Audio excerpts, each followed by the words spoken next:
நம் வாழ்வின் உற்ற தோழனாக நம் வாழ்வின் ஒரு பகுதியாக இருக்கக்கூடிய அந்த ஆடு மாடுகளின் அந்த மாடுகளின் உரிமையை பற்றி ஏதோ முதல் முறையாக தமிழகத்தில் ஒரு கட்சி தலைவர் பேசுகிறார் என்றால் அது நமது அண்ணன் செந்தமிழன் சீமான் தான். இதோ உரிமைக்காக அவரது குரல்.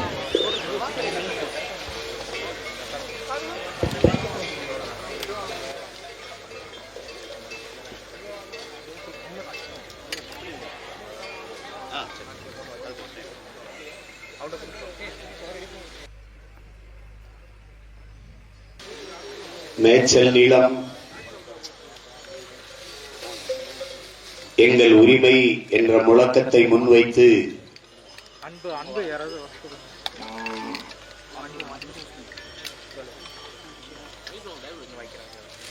ஆடு மாடுகளின் மாநாடு இங்கே நடந்து கொண்டிருக்கிறது.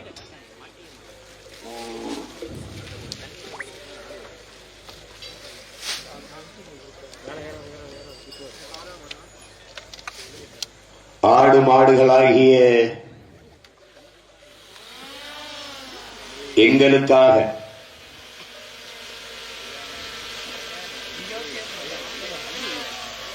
நடந்து கொண்டிருக்கிற இந்த மாநாட்டிலே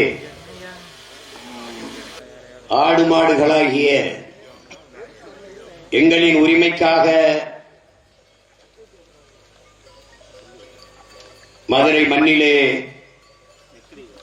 இந்த விராதனூரிலே நடந்து கொண்டிருக்கிற இந்த மாநாட்டிலே பங்கேற்றிருக்கிற எங்களுடைய மெய்ப்பர்களாகிய ஆயர்குடி சொந்தங்களே,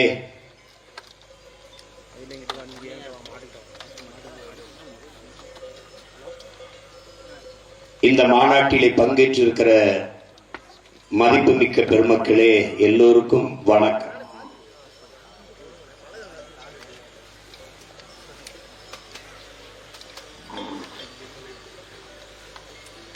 எத்தனையோ நிகழ்விலே எவ்வளவோ கூட்டங்களிலே மாநாட்டிலே பேசிய நான் இந்த மாநாட்டிலே பேசுவதில் பெருமை மகிழ்ச்சியும் அடைகிறேன். தமிழர்கள் நாங்கள் மானுட நேயர்கள் மட்டுமல்ல, அதையும் தாண்டி உயிர்மை நேயர்கள்.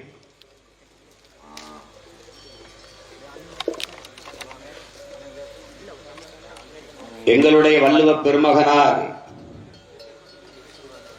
தந்தருளிய மறைமொழியிலே பிறப்பு ஒக்கும் எல்லா மனிதருக்கும் என்று பாடாது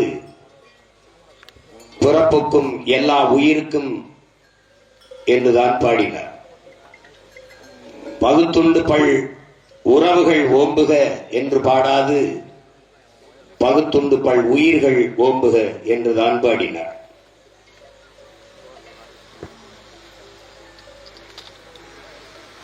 காக்கை குருவி எங்கள் சாதி, நீல் கடலும் மலையும் எங்கள் கூட்டம் என்றுதான் பெரும்பாவளன் பாட்டன் பாரதி பாடினார். வாடிய பயிரை கண்டபோதெல்லாம் வாடினேன் என்று பயிருக்கும் உயிர் இருக்கிறது என்று வாடி நின்ற வல்லார் பெருமக்களின் பெருமகனாரின் வாரிசுகள் நாங்கள்.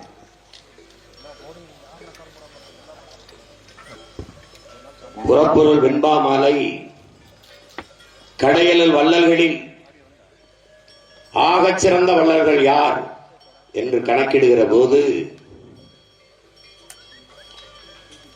பாரி, ஓரி, காரி, பேகன், ஆய், நல்லி, அதியமான், இதிலே பாரியும் பேகனும் தான் ஆகச் சிறந்த வள்ளல்கள் என்று மதிப்பிடுகிறார்கள். அதற்கு காரணம், ஒருவன் கேட்டு கொடுப்பது கொடைதான். ஆனால் அது சிறந்த கொடை அல்ல. காரணம், கேட்கும் போது அவன் தன்மானத்தை இழந்து விடுகிறான். கேட்காமலே கொடுப்பது சிறந்த கொடை. ஒருவன் முகம் வாடி இருந்தால் அவன் பசியோடு இருக்கிறான் என்பதை புரிந்து கொண்டு அவனுக்கு உணவளிப்பது ஒரு கொடை. ஆனால் அதையும் விட சிறந்த கொடை இருக்கிறது. அதுதான் கேட்கும் திறனற்ற உயிர்களுக்கு கொடுக்கிற கொடை. மயில் போர்வை வேண்டும் என்று பேகனிடத்தில் கேட்கவில்லை, ஆனால் கொடுத்தான். பாரி தேரை நிறுத்திவிட்டு செல் என்று முல்லைக்கொடி கேட்கவில்லை, பாரி தேரை நிறுத்திவிட்டு சென்றான். கேட்கும் திறனற்ற உயிர்களுக்கு கொடுத்ததாலேயே பாரியும் பேகனும் ஆகச் சிறந்த வள்ளல்களாக போற்றப்படுகிறார்கள். அந்த கேட்கும் திறனற்ற உயிர்களுக்கு போர்வையையும் தேரையும் கொடையாக கொடுத்த வள்ளலின் வாரிசுகள் இன்று பேசும் திறனற்ற உயிர்களுக்காக, ஆடு மாடுகளுக்காக, அவர்களின் உரிமைக்காக பேசுவதில் பெருமை அடைகிறேன். இங்கே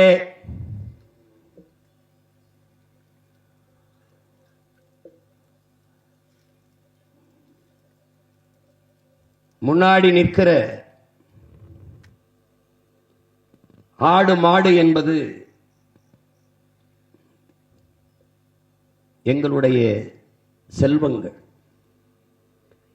எங்களுடைய வாழ்க்கையோடு, எங்கள் கலாச்சாரம் பண்பாட்டோடு இணைந்து வாழ்கிற போற்றத்தக்க உயிரினங்கள். என்னரும் தமிழ் பெருமக்களே, என்னிலும் இளைய என் தம்பி தங்கைகளே, கல் தோன்றி மண் தோன்றா காலத்தே வாளோடு முன்தோன்றிய மூத்த குடி தமிழ் குடி என்று சொல்வதெல்லாம் தமிழர்கள் இப்படித்தான் எப்போதும் பழம்பெருமையை பேசிக் கொண்டிருப்பார்கள் என்று நம்மை ஏளனம் பேசுவார்கள், கேலி பேசுவார்கள். மண் தோன்றுவதற்கு முன்பு இவர்கள் தோன்றிவிட்டார்களாம் என்றெல்லாம் கேலி பேசுவார்கள். கல் தோன்றி மண் தோன்றா காலத்தை என்றால் கல் தோன்றிவிட்டது, மலை தோன்றிவிட்டது, மண் தோன்றவில்லை, நிலம் தோன்றவில்லை. முதல் திணை குறிஞ்சி திணை, குறிஞ்சி நிலம், மலையும் மலை சார்ந்த இடமும். அங்கு வாழ்ந்த மக்கள் குறிஞ்சி நிலம் அதிகமாக, இங்கு குறிஞ்சி பூக்கள் அதிகமாக இருந்ததால் அந்த நிலத்திற்கு பெயர் பின்னாடி வந்த நமது முன்னவர்கள் குறிஞ்சி திணை, குறிஞ்சி நிலம் என்று பகுத்து வகுத்தார்கள். அங்கு வாழ்ந்த மக்கள் குன்றவர்கள் என்று அழைக்கப்பட்டார்கள். பிறகு காலப்போக்கில் இன் உச்சரிப்பு குன்றி குன்றி குன்றி குறவர்கள் என்று அழைக்கப்பட்டார்கள். ஆதி தமிழ்குடி, ஆதி தாய்க்குடி குறவர் குடிதான். அந்த குடியின் தலைவன், அந்த நிலத்தின் இறைவன் தான் நம்முடைய திருமுருக பெருமகனார். அங்கே ஆடு மாடுகளை விலங்குகளை வேட்டையாடி உண்டோம், கிழங்குகளை உண்டோம், பழங்களை உண்டோம். அங்கிருந்து மெதுவாக மெதுவாக நகர்ந்து கீழே இறங்கி வந்தோம். அடர்ந்த காடுகள், காடும் காடு சார்ந்த இடமும் அங்கு வாழத் தொடங்கினோம். அந்த நிலத்திலே முல்லைப்பூக்கள் அதிகமாக இருந்தால், சிறிய சிறிய முல்லைப்பூக்கள் அதிகமாக இருந்ததால் நமது முன்னவர்கள் அந்த நிலத்திற்கு பெயர் அந்த முல்லை திணை, முல்லை நிலம் என்று பெயரிட்டு அழைத்தார்கள். காடுகளில் இருந்து, மலையில் இருந்து நகர்ந்து வந்து காடுகளில் வாழத் தொடங்கிய நாம் வேட்டையாடி உண்ட விலங்குகளை ஏன் வளர்த்து உண்ணக்கூடாது என்ற முடிவை எடுக்கிறோம். அப்போது இந்த ஆடுகளை மாடுகளை நாம் வளர்க்க தொடங்குகிறோம். அந்த ஆடு மாடுகளை மேய்க்கிற நமக்கு பெயர் மேய்ப்பர்கள், ஆயர்கள் என்று அழைக்கப்படுகிறோம். இன்று வரை இறைமகன் இயேசுவை மேய்ப்பன் என்றுதான் சொல்லுகிறார்கள். இங்கே கூட ஆயர்கள், பிசப்புகளாம் ஆயர்கள் என்று அழைப்பதை இன்றும் வழக்கமாக இருக்கிறது.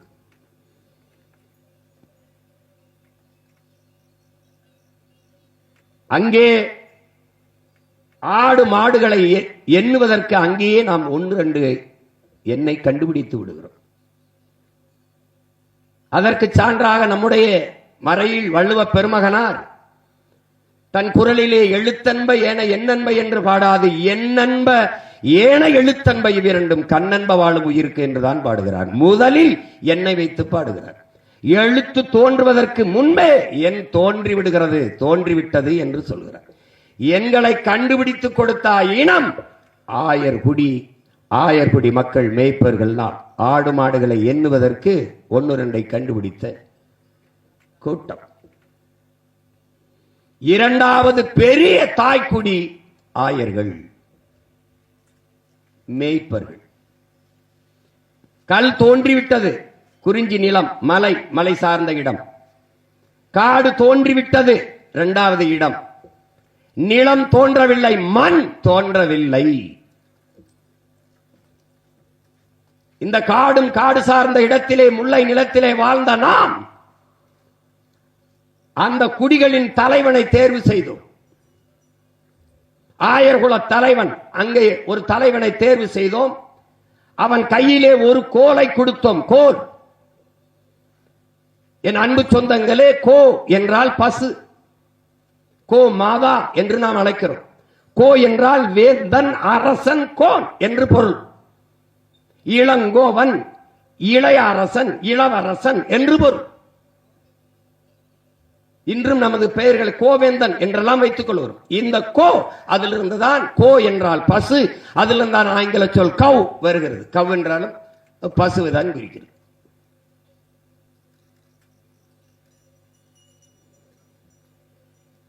இந்த கோ அந்த குடிகளின் அரசன், அந்த குடிகளின் தலைவன் கோன் என்று அழைக்கப்பட்டான். அவன் கையிலே ஒரு கோல் இருப்பதால் கோன் என்று அழைக்கப்பட்டான். அதனால் நாம் கோனார்கள் என்று ஆனோம்.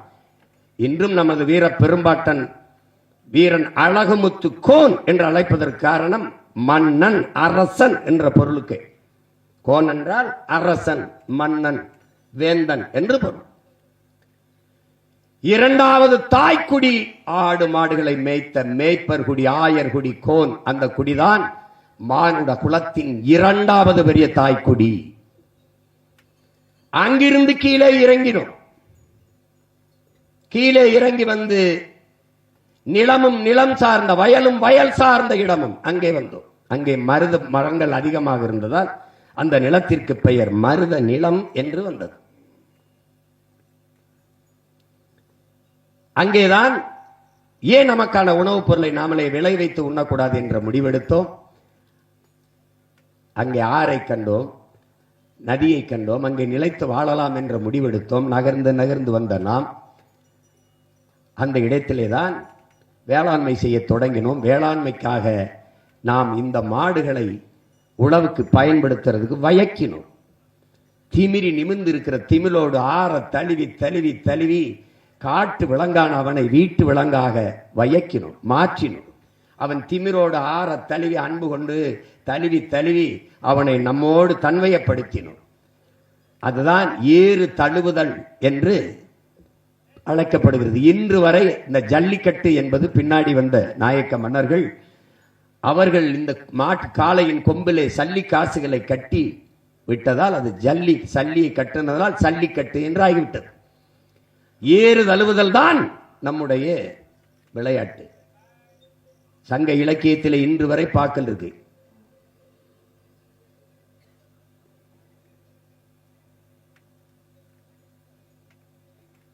அறிவார்ந்த தமிழ் சமூக தம்பி தங்கைகள் அன்றிலிருந்து நம்மோடு ஒரு உறவினனாக, உடன் பிறந்தவனாக நம்மோடு இணைந்து இந்த ஆடுகளும் மாடுகளும் வாழ்ந்து கொண்டிருக்கிறது. கொல்லேற்று கோடஞ்சுவானை மறுமையும் புல்லாலே ஆய மகள் என்று இருக்கிறது. காலை அடக்குவதற்கு அஞ்சுவானையானால் அஞ்சுகிற ஆண்மகனை அடுத்த பிறப்பிலும் மனம் செய்ய ஆயமகள் அஞ்சுவாள். அவன் கோளை என்று கருதப்படுகிறான். கொல்லேற்ற கோடஞ்சுவானை மறுமையும் புல்லாலே ஆயமகள் என்று சங்க இலக்கியத்திலே பாட்டு இருக்கிறது. அப்ப இருந்து நாம் இந்த ஏறுதழுவி வருகிறோம். அந்த காளையை பழக்கி வயக்கி உழவுக்கு பயன்படுத்தினோம். அன்றிலிருந்து நம் குடும்ப உறுப்பினராக உடன் பிறந்த ஒருவனாக நம்மோடு இருப்பது இந்த மாடுகள். அப்ப மூன்றாவது நிலம்தான் மண். கல் தோன்றிவிட்டது, மண் தோன்றவில்லை. மூன்றாவது நிலமான குறிஞ்சி மருத நிலம் தோன்றுவதற்கு முன்பே அந்த கல் தோன்றிய குறிஞ்சி நிலத்திலே வாழ்ந்தவர்கள் தமிழர்கள். கல் தோன்றி மண் தோன்றா காலத்தை வாளோடு முன் தோன்றிய மூத்த குடி என்று அந்த பா நமக்கு உணர்த்துகிறது.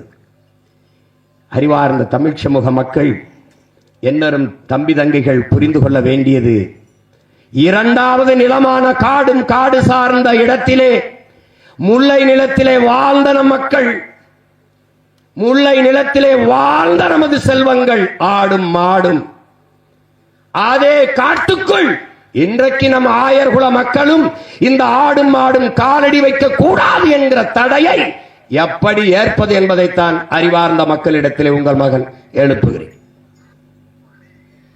அதே காட்டுக்குள் அதே மலையடிவாரத்தில் உன் மாடு ஆடும் நுழைய கூடாது, என் மேய்ப்பர்கள் என் ஆயர் குடி கால் வைக்க கூடாது என்றால் அந்த தடையை தகர்க்காமல் இருப்பது போல ஒரு கொடுமை ஏதாவது உண்டா என்பதை எப்படி இது?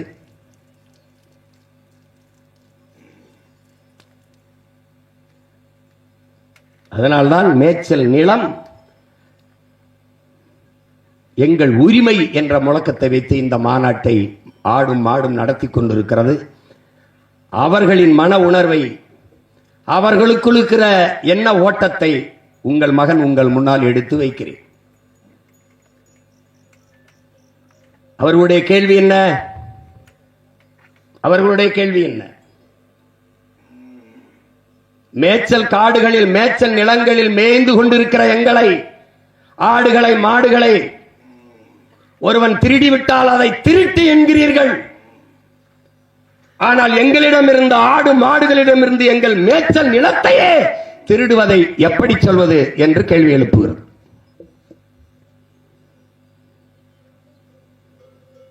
நாடு உங்களது என்றால் காடு எங்களது இல்லையா? அந்த காட்டில் எனக்கு உரிமை இல்லையா?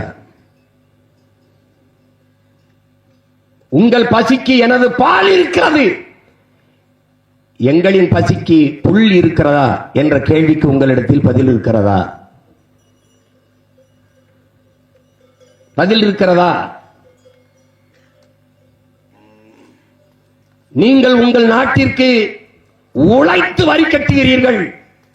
நான் என் உயிரை கொடுத்து என் கரியை கொடுக்கிறேன். நீங்கள் உழைத்து வரி கொடுக்கிறீர்கள் உங்கள் நாட்டின் வருவாய்க்கு, இந்த நாட்டின் வருவாய்க்கு. ஆனால் நாங்கள் உயிரை கொடுத்து எங்கள் கரியை கொடுக்கிறோம். 2021-22 24,000 கோடி மாட்டுக்கறி ஏற்றுமதி இந்தியாவின் வருமானம். Beef export Hindustan is number 1 என்று நாட்டின் பிரதம அமைச்சர் பேசுவதை மனிதர்கள் நீங்கள் கேட்டிருக்க கூடும். 22-23 28,000 கோடி, 23-24 ஆண்டிலே 30,000 கோடி வருவாய் எங்களுடைய கரியை விற்று ரத்தத்தை ஊருக்கி பாலாக உங்களுக்கு கொடுக்கிறோம்.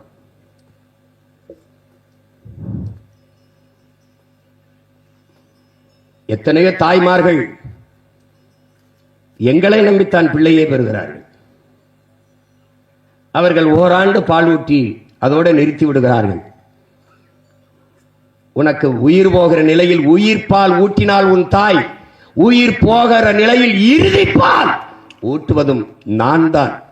பசுதான் கடைசி பால் உன் தாயின் மார்பிலிருந்து ஊற்றப்படுவதில்லை. என் உடன் பிறந்தானே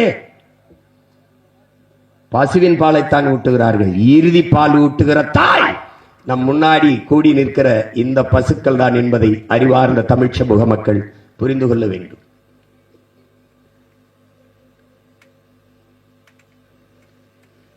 பால் ஏற்றுமதியில் மட்டும் டைரி டேலே மில்க் பால் நாளிலே நாட்டினுடைய முதன்மை அமைச்சர் மாண்புமிக்க ஐயா நரேந்திர மோடி அவர்கள் பேசியது இருக்கிறது. பாலிலே மிகப்பெரிய சந்தை இருக்கிறது. அதிலேயே நாம் தற்சார்பு பொருளாதாரத்தில் தற்சார்பை அடைய முடியும் என்று பேசியது இருக்கிறது. 13.5 லட்சம் கோடி பாலின் மூலம் வருவாய் ஈட்டப்படுகிறது. இந்தியாவிலே பாலின் சந்தை மதிப்பு, அதிலே தமிழ்நாட்டிலே 1,38,070 கோடி பாலின் சந்தை மதிப்பு. ஆனால் மனிதர்கள் நீங்கள் 1,38,070 கோடி பாலின் சந்தை மதிப்பு, அதை விட்டு நீங்கள் 50,000 கோடிக்கு சாராய வித்து குடிக்க வச்சு எண்ணற்ற தாய்மார்களின் தாலி அறுத்துக் கொண்டிருக்கிறீர்கள்.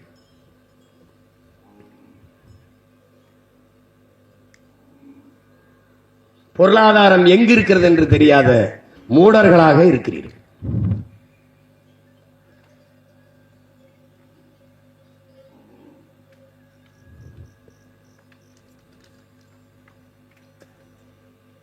நாங்கள்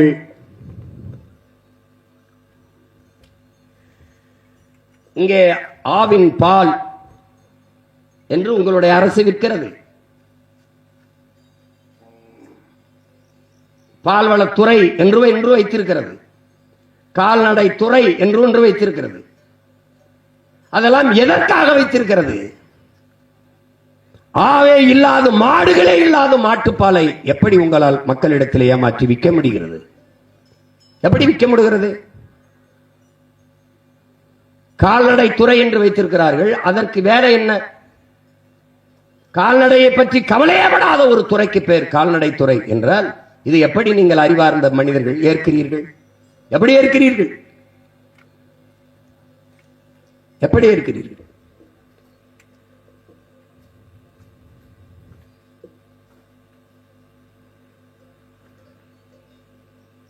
உங்கள் காலுக்கு செருப்பு எங்களின் தோல், உங்கள் தோளிலே பை, உங்கள் தோளுக்கு பை எங்களின் தோல். மழை பெய்யும் போது நனையாத உங்களுக்கு மேல ஆடை எங்களின் தோல். எல்லாவற்றுக்கும் எங்களின் தோல் இருக்கிறது. எங்களுக்கு சாப்பிட ஒருபடி வைக்கோல் இருக்கிறது. அதை பற்றி நீங்கள் இன்றைக்காவது கவலைப்பட்டது உண்டா மனிதர்களே?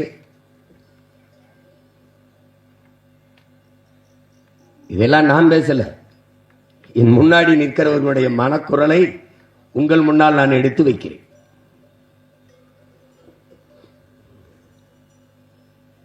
பிரேசில்ங்கிற ஒரு நாடு 2 கோடி ஹெக்டேரில் மேய்ச்சல் நிலம் வைத்திருக்கிறது. நியூசிலாந்து 25 லட்சம் ஹெக்டேர் மேய்ச்சல் நிலங்களை வைத்திருக்கிறது. ஆஸ்திரேலியா 3.5 கோடி ஹெக்டேர் விளைநிலங்களை வைத்திருக்கிறது. கென்யா ஒரு சின்ன நாடு 1 கோடி ஹெக்டேர் விளைநிலங்களை வைத்திருக்கிறது, மேய்ச்சல் நிலங்களை வைத்திருக்கிறது. இந்தியா 1.7 கோடி ஹெக்டேர் மேய்ச்சல் நிலங்களை வைத்திருக்கிறது என்று விவரங்கள் சொல்லுது. அதிலே தமிழ்நாடு 12 லட்சம் ஹெக்டேர் விளை மேய்ச்சல் நிலங்களை வைத்திருக்கிறது என்று சொல்லுகிறார்கள். அது குறிப்பாக கிருஷ்ணகிரி, தருமபுரி, சேலம், நாமக்கல், நீலகிரி இங்கெல்லாம் மேய்ச்சல் நிலங்கள் இருப்பதாக கணக்கிலே சொல்கிறார்கள். கிருஷ்ணகிரி தருமபுரியிலே 3 லட்சம் ஹெக்டேர், நீலகிரியில் 1 லட்சம் ஹெக்டேர், திருவண்ணாமலையில் 1.5 லட்சம் ஹெக்டேர் மேய்ச்சல் நிலங்கள் இருக்கிறதாக சொல்லுகிறார்கள். இருக்கிறதா என்ற கேள்வியை நீங்களே எழுப்பி பாருங்கள். 12 லட்சம் ஹெக்டேரிலே எல்லா நிலங்களையும், மேய்ச்சல் நிலங்களையும் ஆக்கிரமித்து தொழிற்சாலை கட்டுகிறோம், விண்ணூர்தி நிலையம் கட்டுகிறோம், பேருந்து நிலையம் கட்டுகிறோம் என்று வீட்டு மனைகளாக விளைநிலங்களையும் மேய்ச்சல் நிலங்களையும் பறித்து எல்லாவற்றையும் அபகரித்துக் கொண்டார்கள்.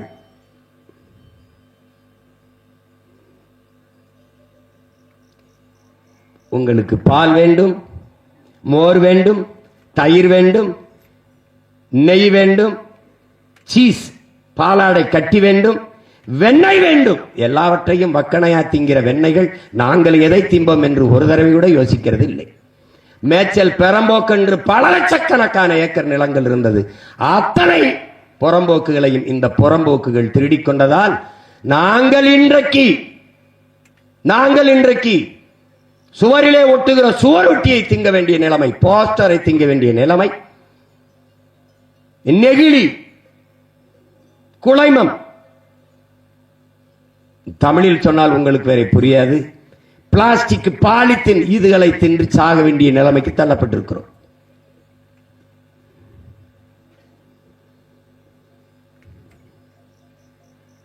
இதிலே 2009 இந்த மேகமலை பகுதியில் மலையடிவாரங்களில் எங்களுடைய மேய்ச்சல் இடங்களிலே அதை காப்பு காடுகள் என்று அறிவித்தார்கள். பிறகு 2011 வனவிலங்குகள் காப்பகம் என்று அறிவித்தார்கள். வனவிலங்கு சரணாலயம் என்று அறிவித்தார்கள்.